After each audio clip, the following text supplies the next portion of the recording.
অভিষেক বন্দ্যোপাধ্যায়ের সভার আগে ভাঙড়ে বোমাতঙ্ক। তৃণমূল কর্মীর পরিত্যক্ত বাড়িতে বোমা আছে বলে অভিযোগ সামনে আসছে। ঘটনাস্থলে ইতিমধ্যে উত্তর কাশীপুর থানার পুলিশ গিয়ে পৌঁছেছে। যে অভিযোগ সামনে আসছে, তৃণমূল কর্মীর পরিত্যক্ত বাড়িতে বোমা আছে বলে অভিযোগ করা হয়েছে। অভিষেক বন্দ্যোপাধ্যায়ের সভার ঠিক আগেই ভাঙড়ে এবার বোমাতঙ্ক ছড়ালো। তৃণমূল কর্মীর পরিত্যক্ত বাড়িতে বোমা আছে বলে অভিযোগ করা হচ্ছে। ঘটনাস্থলে গিয়ে পৌঁছেছে উত্তর কাশীপুর থানার পুলিশ। কথা বলবো, জাহাঙ্গীর রয়েছেন ফোন লাইনে। জাহাঙ্গীর, ঠিক কি অভিযোগ করা হচ্ছে বিষয়ে? ভাঙড়ের মাঝারাইট এলাকার ঘটনা। সেখানে একটি পরিত্যক্ত বাড়ি থেকে স্থানীয় মানুষজন তারা বোমা দেখতে পায় এবং একটা আতঙ্ক ছড়িয়েছে। খবর পাওয়ার পর উত্তর কাশীপুর থানার পুলিশ ঘটনাস্থলে আসে এবং তদন্ত শুরু করে এবং সেই এলাকাটি ঘিরে রেখে দিয়েছে।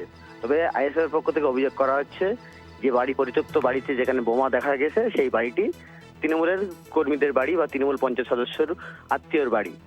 এ নিয়েই কিন্তু এলাকায় উত্তেজনা সৃষ্টি হয় এবং আইএসএফ কর্মী সমর্থকরা ঘটনাস্থলে ভিড় জমায়।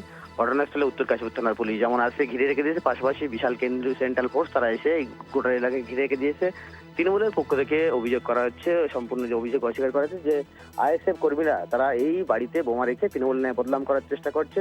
উল্টো দিকে তৃণমূল আইএসএফ তারা দাবি করছে ওই এলাকায় এই যে বাড়িটি তৃণমূলের বাড়ি, সেখানে ভোটের অশান্তি করার জন্য এই বোমাগুলো মজুত করা হচ্ছিল। তবে কতগুলি বোমা রাখা আছে, কে রেখেছে, কারা রেখেছে, গোটা বিষয়টা নিয়ে ইতিমধ্যে তদন্ত শুরু করছে উত্তর কাশীপুর থানার পুলিশ। তবে বোম স্কোয়াডকে খবর দেওয়া আছে, বোম স্কোয়াড এসেই এই বোমগুলো উদ্ধার করবে। তবে গোটা বিষয়টা নিয়ে ইতিমধ্যে চাঞ্চল্যকর পরিবেশ সৃষ্টি হয়েছে ভাঙড়ের মাঝারাইট এলাকায়। ধন্যবাদ তোমায় জাহাঙ্গীর।